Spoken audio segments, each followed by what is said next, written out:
Assalamualaikum warahmatullahi wabarakatuh. Perkenalkan, nama saya Husnul Khatimah dan ada anak di samping saya yang bernama siapa namanya? Nabihan.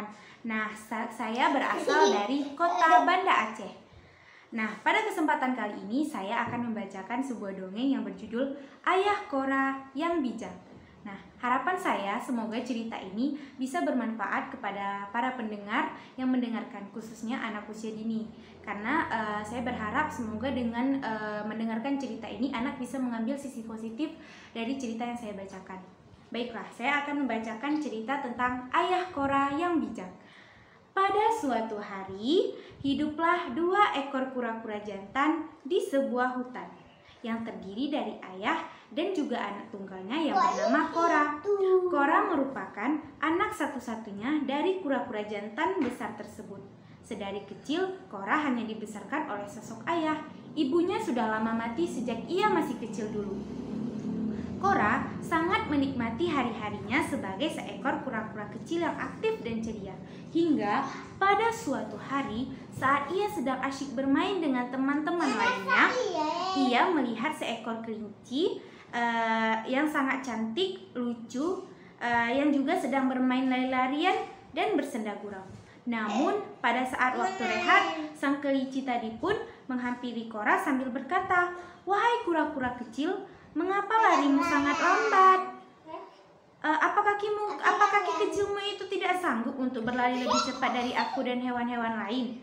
Sungguhlah malang nasibmu, wahai kura-kura kecil," kata sang kelinci.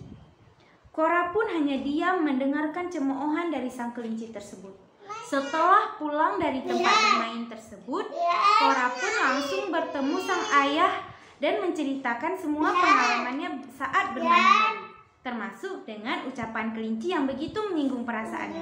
Ia pun bertanya pada sang ayah, "Ayah, mengapa kita harus terlahir sebagai kura-kura? Mengapa kaki kita kecil? Mengapa gerakan kita tak secepat hewan lain? Mengapa ayah? Aku malu dengan gerakanku yang lambat ini," ucap sang Kora. Sang ayah pun menjawab, "Kora, kamu tidak boleh berkata seperti itu. Sebagai ciptaan Tuhan, kita harus selalu bersyukur dengan apa yang kita miliki saat ini. Karena banyak hewan-hewan di luar sana yang mungkin tidak memiliki anggota tubuh yang lengkap seperti kita. Jadi, kita harus bersyukur dan juga harus bisa melihat kelebihan dari diri kita. Seperti ini."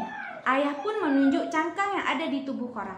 "Nah, kamu lihat, kita memiliki cangkang yang besar dan juga keras untuk melindungi diri. Yang tidak semua hewan bisa memiliki cangkang yang sama seperti kita," ucap ayah. Kemudian, setelah mendengarkan penjelasan dari sang ayah, Kora pun sadar ternyata selama ini ia salah menilai dirinya sendiri. Ia seharusnya lebih bersyukur dengan apa yang ia miliki saat ini. Ia pun berkata pada sang ayah, "Maaf ayah, Kora sudah salah karena tidak bersyukur dengan apa yang sudah Kora miliki. Kora janji untuk kedepannya Kora akan lebih bersyukur dan menerima diri Kora dengan baik," kata Kora. Ayah pun tersenyum mendengarkan ucapan Kora. Sejak saat itu pun Kora menjadi sosok yang selalu bersyukur dan menerima keadaannya dengan ikhlas. Karena pada dasarnya bersyukur adalah salah satu kunci untuk hidup yang aman dan damai tanpa merasa kurang sedikit pun. Baiklah, sekarang kita akan menjawab 5 pertanyaan. Yang pertama yaitu pertanyaannya, siapa tokoh dalam cerita tersebut? Tokoh yang ada di dalam cerita tersebut adalah ayah dan Kora. Iya. Kemudian, di mana cerita itu terjadi? Di sebuah hutan. Iya. Kemudian, masalah apa yang terjadi dalam cerita?